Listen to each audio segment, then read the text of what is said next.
Bienvenido mi gente de Revista Río Jaina. Estaba un poco desaparecida, pero ya volvimos al aire. Hoy estamos con una entrega más de nuestro programa Vivencias en Cristo, donde también estoy con Jonathan Caraballo, que hoy se extravió. Y nuestro invitado de hoy es un evangelista de nuestro municipio de Jaina.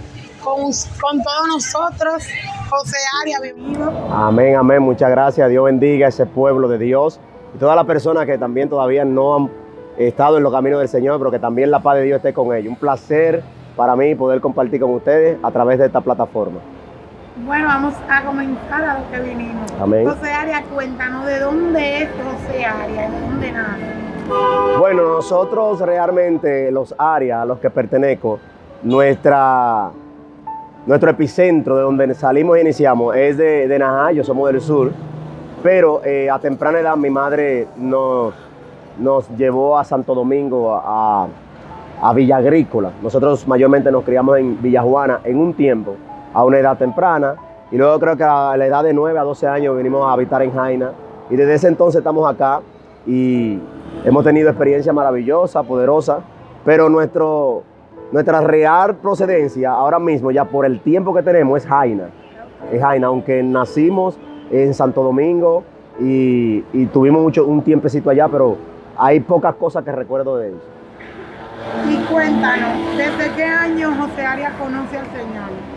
Bueno, yo conozco al Señor desde el 2004. En el 2004 yo empecé a conocer al Señor, el Evangelio me alcanzó. Desde ese tiempo entré a la iglesia. Cuando empecé a recibir ese llamado fue antes de venir. Ya Dios venía tratando conmigo, pero cuando le conocí que le acepté fue en el 2004. Ya en este año, que estamos en el 2024, cumplimos 20 años en los caminos del Señor. ¿Y tuviste que pasar un proceso o fue por amor? Porque muchos llegamos a los caminos por amor, otro no por mucho amor y otro por dolor. Duele así decirlo, pero es la realidad de la vida. Sí, realmente lo importante es llegar. Lo importante es llegar al Evangelio, lo importante es estar aquí. La misericordia de Dios se revela de muchísimas formas porque Dios lo que quiere es que las personas se acerquen a Él, porque hay muchos beneficios al acercarse al Señor. Entonces, mi proceso no fue con dolor, pero sí Dios tuvo que permitir cosas para que me abrieran los ojos, para yo entender que lo mejor que me podía pasar era el Evangelio. ¿Y cómo ha sido tu experiencia dentro del Evangelio? Esto está fuerte. Maravillosa, maravillosa. O sea que el Evangelio es una experiencia constante, conforme a la búsqueda y al encuentro que tú tengas con el Señor. De hecho, hoy yo ministraba un mensaje acerca del encuentro con el Señor. Cada vez que tú te encuentras con Él es una experiencia nueva, maravillosa. Por eso que en el Señor uno no se cansa, como que, tengo 20 años, estoy cansado de ser cristiano. Tú no te cansas, porque cada día es una experiencia. Hay muchísima experiencia, muchísimas cosas que uno puede ver en el Señor.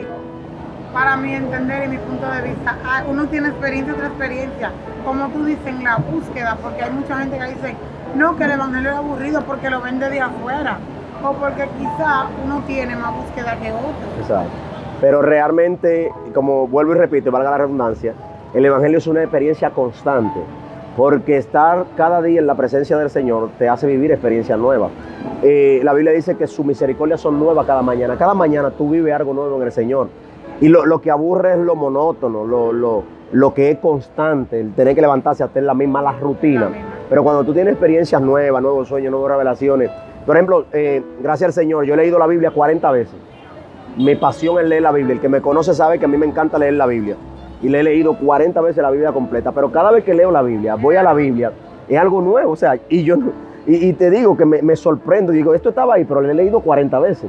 Porque en cada una de esas cosas me encuentro con experiencia nueva en el Señor. O sea, como dice, las palabras son nuevas cada día. Volvemos a repetirnos. Así es. Y cuéntanos, ¿cómo tú ves la disciplina en estos caminos? Ya que antes de tú aceptar dar el paso, estaba como la tierra desordenada y vacía. Pero luego uno tiene que tener una disciplina. Sí, tú sabes que el Evangelio es fácil porque ya esto está trazado. O sea, nosotros tuvimos un modelo que fue Jesús, y también los seguidores de él que nos enseñaron y nos dejaron disciplinas, palabra, tenemos una Biblia. No es lo mismo que cuando Pedro existía el Antiguo Testamento en fragmentos. O sea, no era un rollo completo, sino que aquí tenían a Isaías, allí tenían eso. Conocerla y vivirla todo era un poquito difícil porque había que ir a tal sinagoga, porque en tal sinagoga se hablaba de Esdras, porque en tal sinagoga se hablaba de Moisés, porque en otra se establecían las leyes. Ahora nosotros tenemos en un libro el Nuevo Testamento y el Antiguo Testamento. Tenemos el ejemplo de Pedro. Pedro no tenía el ejemplo de Pablo. Pedro no tenía el ejemplo de Lucas, de Marco, de ninguno de los evangelios, porque él vivió en el tiempo del evangelio. Nosotros tenemos la experiencia del Antiguo Testamento, tenemos la experiencia del Nuevo y también tenemos el Espíritu Santo que nos dirige a toda verdad. O sea que es simple y sencillamente someterse. Y hablando un poquito de los evangelios, como tú lo mencionaste algunos libros de la Biblia. ¿Con qué personaje de la Biblia José Arias se identifica? Mira, eso es como un paso en el tiempo, porque según sea el proceso que tú vivas, tú te vives identificando. Hubo un tiempo que yo me identificaba mucho con Pedro. ¿Por qué? Porque Pedro era del vulgo, de poco estudio, de poco material en cuanto a disciplina, pero Dios lo usaba tremendo. Entonces hubo un tiempo que yo no sabía cómo expresarme delante del público, hablaba cosas que yo escuché en la parte baja de la vida, de cuando yo venía del mundo, pero en el camino me fue Dios disciplinando. Yo tomé el instituto, estudié la palabra, moderé mis palabras a la hora de ministrar, y entonces ahora uno de los personajes que yo me identifico con el apóstol Pablo. El apóstol Pablo, porque el apóstol Pablo tenía una estrategia fuerte para poder llegarle a las vidas, llegarle a las almas. Por ejemplo, el apóstol Pablo en una ocasión dijo: yo me hago judío con los judíos, ni griego con los griegos. No era que imitaba las costumbres negativas, sino que lo que hacía era que trataba de identificarse con ellos para llevar el mensaje. Entonces yo me identifico mucho con el apóstol Pablo. Eso pasa, yo estudié venta y en ese curso la profesora decía: si tú estás en el bajo mundo, tú tienes que hablarle como con tigueral, como ellos entienden. Si tú vas para un negocio de la gente fina, tienes que hablar así. Claro, tú tienes que, es que Jesús lo usó. Si te fijas en las enseñanzas de Jesús, Jesús ministraba conforme al escenario. Jesús no venía, Jesús cuando hablaba de la ley, decía porque la ley dice, porque Moisés dice y ustedes hacen. Hablaba con gente que conocían la ley, que vivían la ley y que consultaban la ley, los principios para establecer. Y Jesús lo que hacía era que le hablaba de la ley. Pero a los agricultores, él agarró un puño de semilla y le dijo: el sembrador salió a sembrar. Él está hablando con agricultores, pero también con la gente que... Le habló del agua. Claro, porque él hablaba conforme al escenario. O sea, tú no puedes ir, por ejemplo, yo he ministrado, por ejemplo, en el ensanche Quiqueya, en Canatica, yo he ministrado en muchísimos lugares. Cuando tú ministras en esos lugares, tú tienes que ministrar conforme al escenario, conforme... Dios te bendiga. Estamos grabando en vivo. Dios te bendiga, no te preocupes. Esto es en vivo. Te quedaste una Cristóbal. Amén, mi hermana. Él ministraba conforme al escenario. O sea, si tú estás ministrando fuera de un lugar donde solamente conocen tigueraje, conocen la droga, el bajo mundo, yo hablo de mi testimonio, de donde Dios me sacó. O sea, yo no puedo hablarle del griego, del arameo, del jónico, de chalón, yo no puedo hablarle porque ese lenguaje yo no lo entiendo. Yo empiezo a hablarle de cosas que ellos conocen de abajo, del clerén, de la droga. Entonces, se identifican y cuando ellos ven que Dios te sacó de ahí, entonces ellos entienden y dicen: también lo puede hacer conmigo, porque es su lenguaje. Una vez yo estaba en un sitio, estaba ministrando, era como un barrio, porque era. Y tú hablaste de si de Nazaret se saca algo bueno. Ah, sí. Y tú dijiste: ven y ve. Ven y ve, el versículo que... Ven y ve. Y yo dije: José Arias, Dios lo usa de una manera Gloria a Dios. poderosa. Entonces, continuamos. ¿Cuál ha sido tu grandes retos en el evangelio? Bueno, realmente, sabes que Dios llama a uno, y cuando Dios te da este nivel de responsabilidad como ministro, una persona que para la gloria y la honra del Señor respetada, tú cargas con un compromiso, con una responsabilidad. Y tú tienes que hacer como el Señor. El Señor ministraba, pero todo lo que Él ministraba lo ministraba con misericordia y con amor. Entonces a veces hay personas que no tienen ese nivel de comportamiento en que tú puedes suministrarle misericordia. Sin embargo, tú tienes que morirte, hacerte el loco y dejar que sea Cristo quien ministre a través de ti. Porque tienes que ver las cosas con la óptica con la que la vio el Señor. ¿Entiendes? Yo creo que uno de los grandes retos ha sido eso, que a veces tú tienes cosas que quieres hacer, pero tienes que hacer efectivamente la voluntad de Dios en cada una de esas cosas. ¿Y cuáles han sido tus vivencias dolorosas dentro de este camino? Bueno, te puedo decir que son pocas, pero sí tú tienes experiencia, porque yo no le doy mucha mente a lo que el enemigo haga. Yo estoy más enfocado en lo que Dios hace que en lo que hace el enemigo. Mucha gente que se enfoca que el diablo aquello, a mí no me importa. Como yo siempre digo, al diablo que se lo lleve el diablo. Yo estoy enfocado en lo que hace Dios, pero sí, a veces tú te abres mucho con personas y tú cuando no has vivido mucho en profundidad en el Evangelio, tú crees que todo el mundo es santo, tú crees que todo el mundo está cargado de misericordia y de amor, que nadie va a hablar de ti, que como alguien del pueblo que tiene que darte la mano te empuja al mar. Y sí he tenido personas que han levantado calumnia, que han hablado mal en contra de uno del ministerio, que este no sirve, que este habla mentira, que aquel... Y cuando tú ves y te das cuenta de dónde viene, de la fuente que produce, tú dices, pero tú estás esperando que sea el diablo como que te siga, que te persiga. Pero entonces una de las experiencias amargas que yo he tenido ha sido eso, que personas que uno le ha brindado la mano, que lo digo para la gloria del Señor, no para vanagloria, le ha brindado la mano, al final tú te das cuenta que a veces te están dañando el testimonio. Lo que con mucho esfuerzo le costó al Señor porque fue a una cruz y a ti también para mantenerlo. O sea, y tú ves de repente que alguien que tú le has brindado la mano, pues trata de dañarte. Eso ha sido una de las experiencias. Pero yo soy una persona que yo mentalmente y de corazón, no, yo recibo rápido, pero también olvido rápido. O sea, yo me enamoro de ti, me entrego, me vuelvo loco. Pero también cualquier cosa te suelto rápido. ¿Entiendes? Y eso le doy gracias a Dios por eso. Los cristianos no debemos de cargar con cosas que quizás una gente dolida o que tiene eso en tu corazón habla de ti algo que se les da o que sea que sentí en su corazón, pero tú tienes que mirarlo con esa misericordia. Sí, como nos vio el Señor. Exactamente, y chancearlo. Sí. Porque es que el corazón habla y la Biblia lo dice. La boca habla de lo que el corazón tiene. Sí. Y hay veces que hay gente que está lleno de odio. Exacto. Lleno de chisme que uno ni sabe. Uno dice, pero yo no sabía que fulano era así. Sí, y a nosotros nos enseñaron la palabra de Dios que nosotros debemos de llegar a la estatura del varón perfecto. O sea, nosotros tenemos que tratar en la tierra de ser como Jesús, de presentar a un Jesús en nuestra vida. Entonces Jesús se movió a misericordia, todo lo que hizo fue a nivel de misericordia, o sea, sufrió por nosotros, por misericordia, o sea, tenemos que imitar ese ejemplo. Y dime tu opinión sobre... Ahí vienen preguntas fuertes ahora. Tu opinión sobre la tiradera que tienen los cristianos de la sangre antigua, conservadores, con el llamado moderno, como ellos dicen. Es una ridiculez. Yo creo que el enemigo está obrando ahí. Yo creo que es parte del enemigo, una operación del enemigo, porque nos estamos entreteniendo en cosas que no añaden al reino, al contrario, le restan. Cuando la gente que no conoce a Dios ve este tipo de comportamiento de los cristianos, pues lo que hace es que se aleja más del Señor. Dice, yo no voy a ir porque mira fulano, hablando de fulano, mira el otro hablando de esto, que te dice que si tiene aquello, que el otro que tiene ello. Yo sí sé, y como decía al principio, ahí está la palabra. La palabra, al conservador la palabra le dice cómo tiene que vestir. Y también al que le dicen moderno, al que le dicen liberal, moderno, como sea, te dice cómo tiene que vestir, pudor y modestia. Te dice lo que tiene que usar, lo que no tiene que usar, cómo tiene que usarlo, cómo tiene que presentarte, como digno representante del reino. Las exageraciones siempre han traído problemas. No se cree el tan santo, que eso le trae problemas. Pero tampoco se haga tan liberal, tampoco cualquierice el evangelio. Entonces yo creo que una ridiculez, cuando tú lo empiezas a analizar, tú te das cuenta que lo que estamos haciéndole más daño al evangelio que edificación. Yo siempre analizo y segrego y hago una evaluación. Si esto le hace daño al evangelio, yo no lo comparto.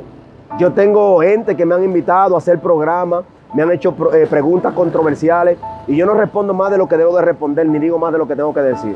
Porque yo no quiero que el evangelio sea dañado por mi persona ni por mi perfil. Así que yo creo que esta tiradera que hay, de que aquel se viste hasta aquí, hasta el cuello, y minimiza al que no lo hace, o que el que está vestido de manera un poquito más ligera, ve aquello como, oye, mira, yo te voy a decirte una cosa, Yo no estoy en contra del que se pone el botón aquí, que se lo ponga, gloria a Dios.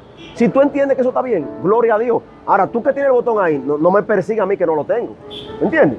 Ahora, tú te quieres poner como mujer un pantalón, una cosa, póntelo, yo no me meto en eso. Ahora bien, cuando aquella se ponga su falda, no le diga que tiene la falda como la lengua, no critique. La palabra que tienen ahora, que no del diablo. No. O se va para el infierno. Esas son cosas que yo, porque tengo mi mente madura, abierta, pero quizás hay muchos nuevos creyentes, como tú dijiste ahorita, mencionaste, que dicen, no, pero si esto es adentro, yo mejor no entro o me quedo afuera. De hecho, Lismera, alguien testificó, una sierva que el Señor le prohibió. En ese tiempo se estaban usando unas correas como anchas que las mujeres usaban, y la usaban como encima del pecho acá, debajo de su bulto, sí, debajo del pecho, acá como en la barriga. Y a ella el Señor la reprendió por la correa. Pero ella tenía un cuerpo que cuando ella se apretaba la correa, le daba volumen, le sobresalía aquí y le daba volumen atrás. Entonces, de una u otra forma, el Espíritu la reprendió. Y ella sintió la reprensión. Para ella era nada cuando la compró, cuando se la estaba poniendo, pero cuando se la puso, que se vio, el Espíritu la reprendió y le prohibió eso. Ella decía que ella no podía pararse en un púlpito a establecer una doctrina de eso. En ella eso era pecado. En ella.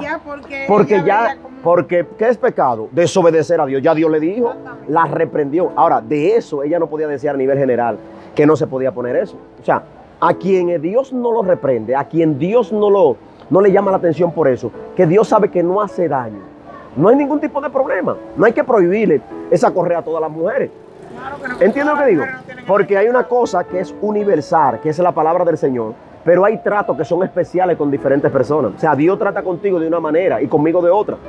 Porque hay cosas que a ti te hacen daño, a mí no. Y Dios me la permite, ¿entiendes?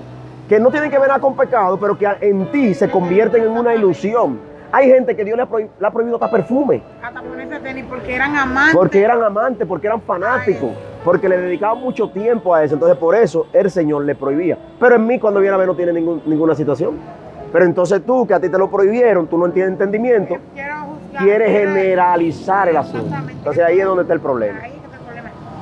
Y hablando de todo un poco, cuéntanos un poco de cómo tú cuando te llegaste a los caminos, entendiste cuál era tu llamado. Porque tú mencionaste que tú sabías cuál era tu llamado desde antes de entrar. Sí. Pero luego, ¿cómo se te desarrolló? ¿Cómo fue el desarrollo? Mira, desde antes de yo estar cristiano ya yo sabía. De hecho, yo lo predicaba antes de ser cristiano. O sea, no lo predicaba de que parado en un púlpito y nada, sino se lo decía a la gente.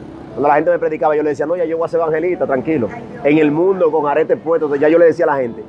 Porque alguien me ministró y yo sentí, eso se encarnó en mí.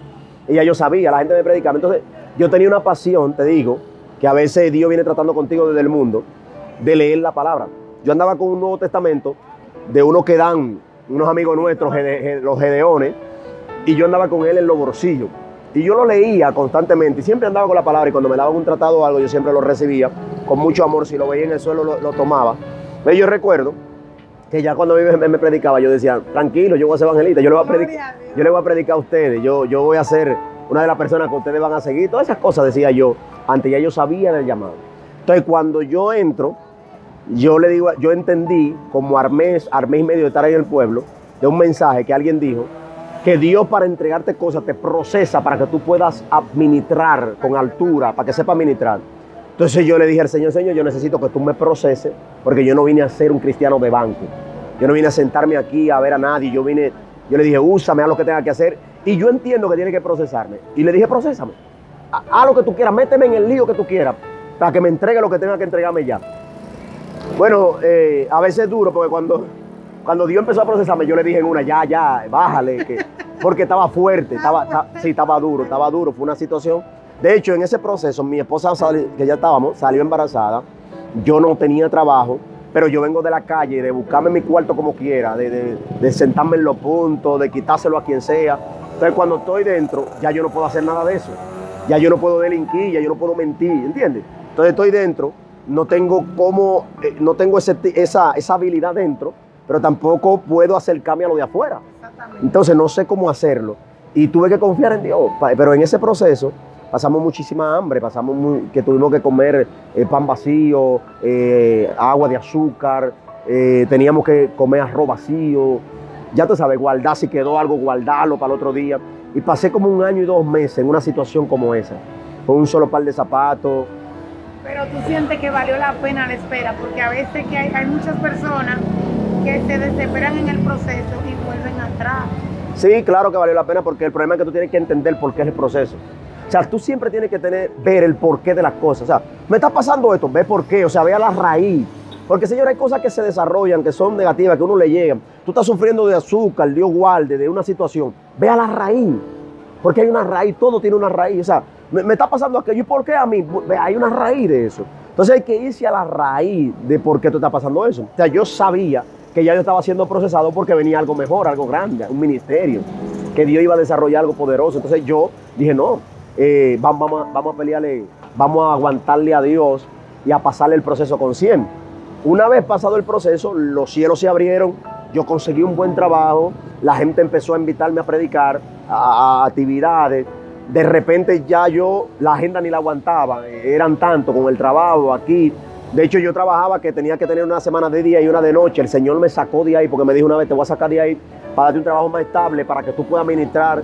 Y ya usted sabe, de ahí para allá las cosas han fluido, ha sido maravilloso. Pasar el proceso a Dios, que no es para muerte, es para formación, es lo mejor. Porque después de ahí, Dios te va a entregar conforme al aprendizaje que tú tuviste para que sepas ministrar lo que Dios te dio. ¿Y en algún momento de tu vida, siendo nuevo creyente, te dio vergüenza que la gente vea que tú eres cristiano? No, nunca. De hecho, fue una honra. Yo empecé desde que me convertí, yo fui a decirle al barrio, me convertí. Soy cristiano, me convertí. Y la gente empezó a darme días y a ponerme fecha. Eso hasta diciembre, eso hasta enero, sí, eso hasta el 24, eso hasta el día 9, eso hasta el que sé yo qué. Eso hasta el fin de semana, eso hasta que pongan la patronal, eso, ¿sabes? Pero todavía están esperando y hace 20 años. Eso te ha hecho más fuerte. Claro. Eso en ese tiempo, de hecho, yo tengo un testimonio que me dijeron que yo en diciembre, porque yo me convertí un 26 de octubre. Y ese 26 de octubre, recuerdo yo que era jueves, lo puede buscar. El martes, creo que fue, de esa misma semana cuando empezaban las patronales aquí en el distrito, que eso era un desacato. Sí, exacto. Y nosotros, esa vez, empezaban las patronales. Y yo recuerdo que la gente me decía, están anunciando las patronales. Tú vas a ir para las patronales. Y yo me metí para la iglesia orando. Yo me recuerdo que yo amanecí orando. La semana de las patronales yo amanecí orando en la iglesia. Y eso me fortaleció mucho. Y se acababa la patronal y salí yo de ahí más fortalecido en el Señor. Después la gente me dijo el día 9 de diciembre, que es mi cumpleaños, nosotros hacíamos un bonche grandísimo y un desacato en ese Vietnam. Cuando llegó ese tiempo, seguí en el Señor. Lo que hice fue que me fui para la iglesia a orar, le entregué mi cumpleaños al Señor. Recuerdo que la gente empezó a decirme, el 24 de diciembre él se sale, el 24 de diciembre me le comí el pollo, me le comí el pan y los coquitos, me le bebí los jugos y seguí en el evangelio. Llegó el 31 y la gente fecha y fecha y todavía están esperando. Oh, Dios mío. Todavía están esperando. Eso es una honra y una gloria para Dios. Amén, amén. Y ya estamos casi finalizando, pero no quiero cerrar sin hacerte una pregunta.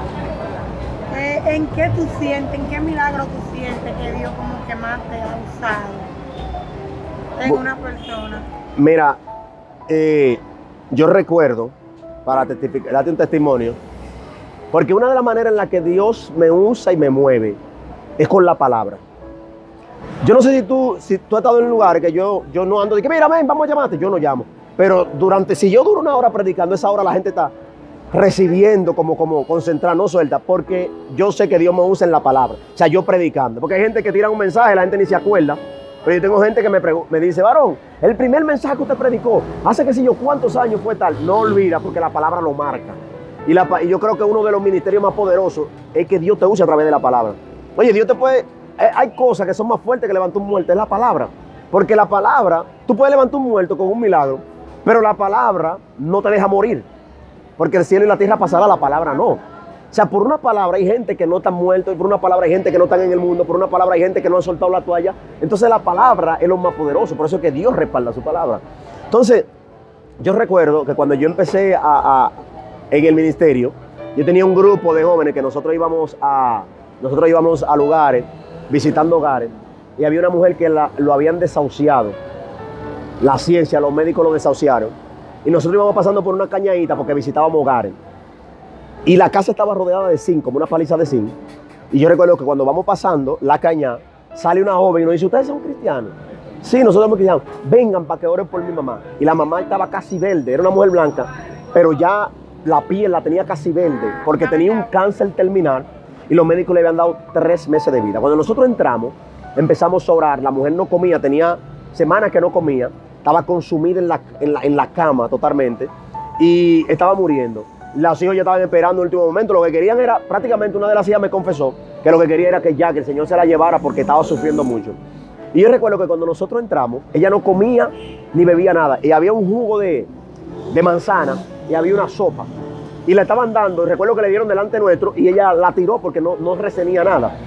En una, cuando estamos orando, yo empiezo a orar por ella y el Señor me dice, ábrele la boca y sóplale. Y yo le dije, mamá, abra la boca. Y cuando ella abrió la boca, yo le soplé, ¡fum! Y le soplé en la boca. Y cuando yo le soplé en la boca, ella se engrifó entera, así. Y cuando ella se engrifó por completo, ella empezó a hablar lengua. No, ella no conocía a Dios, hasta bregaba con taza, y empezó a hablar lengua. Y yo seguí soplando, y le soplé. Gracias a que ese soplo se le metió allá y le corrió el cuerpo entero. Y recuerdo que no sé qué locura me dio, yo le dije, tráeme la sopa, y empecé a darle. Y entonces hablé con el estómago, le dije, mire, te voy a meter una sopa, cuidado si la suelta, para que tú y yo no tengamos problemas. O sea, porque era una locura que estábamos metidos. Y recuerdo que ella se comió la sopa, y dije, tráeme el jugo. Le di un vaso de jugo a ella, me bebí uno yo, porque yo estaba en el pleito. Y nos gozamos. El Señor me dijo, vuelve la otra semana. La otra semana volví, la mujer estaba ahí. O sea, la mujer se paró de ahí, confesó a Cristo, y duró un tiempo fuerte en el Evangelio. Ella falleció, pero no fue de la enfermedad. Porque ya estaba bien avanzada en edad, pero no fue de la enfermedad. Entonces, cuando partió con el Señor y partió sin ese sufrimiento, tranquila en su cama. O sea, ella se paró de ahí y vivió como 4 o 5 años más. Y no fue de eso que partió. O sea, una cosa extraordinaria. Y ahí yo vi la mano de Dios y dije, no hay límite. La ciencia dijo que no se podía. Y han habido muchísimas cosas. Dios ha alargado pies de niños. Yo recuerdo que una vez estaba en el sur profundo, creo que era en Barahona, Los Robles, no recuerdo bien cuál era la comunidad. Había un niño que tenía el pie de esta forma. Nosotros nos metimos en una locura, oramos, literalmente lo alaron. Ahí no habían cámara, cuando uno se metía por esos montes por ahí. Pero gloria a Dios, porque también las cámaras han dañado muchos milagros, porque hay gente que quieren que las cosas sucedan para glorificar el nombre de ellos y para buscar view live, ¿entiendes? Cuando son con ese objetivo, con ese fin, Dios no se mueve, Dios no se mueve. Exactamente. Entonces, hemos visto muchas cosas maravillosas en el Señor. Eso deja que tenemos un programa con el aire que va a traer un día. Amén, amén. Entonces, para finalizar, darle un mensaje a nuestra audiencia. Amén, amén, amén. Que el Dios del cielo les bendiga, les guarde. Estamos viviendo tiempos ya difíciles y finales. Es importante tener carácter en el Señor, mantenernos firmes y vamos a predicar este evangelio. Una recomendación que le doy al pueblo de Dios: evangelice a alguien, predique la palabra, lleve a sus familiares, amigos cercanos a la iglesia, ministre lo que usted tiene de parte de Dios. Haga como dijo el apóstol Pedro, que dijo que si alguno ministra, ministre conforme a la palabra de Dios, y que si alguno habla, hable conforme a la palabra del Señor. Así que vamos por encima en el nombre de Jesús y vamos por más. Y tus redes sociales para que te Amén, amén, amén, amén, amén. Miren, usted busca Evangelista José Arias en Facebook y usted me va a encontrar. Usted va a Instagram y busca José Arias Oficial. Y va también a YouTube y busca José Arias Oficial y ahí usted nos va a encontrar. Si nos quiere también contactar, puede escribirnos vía WhatsApp o llamarnos al 809-878-2473. 809-878-2473. José Arias. Y así llegamos a la parte final de nuestro programa Vivencias en Cristo por Revista Río Jaina. Recuerden seguirnos y darnos like. Hasta la próxima. Dios bendiga.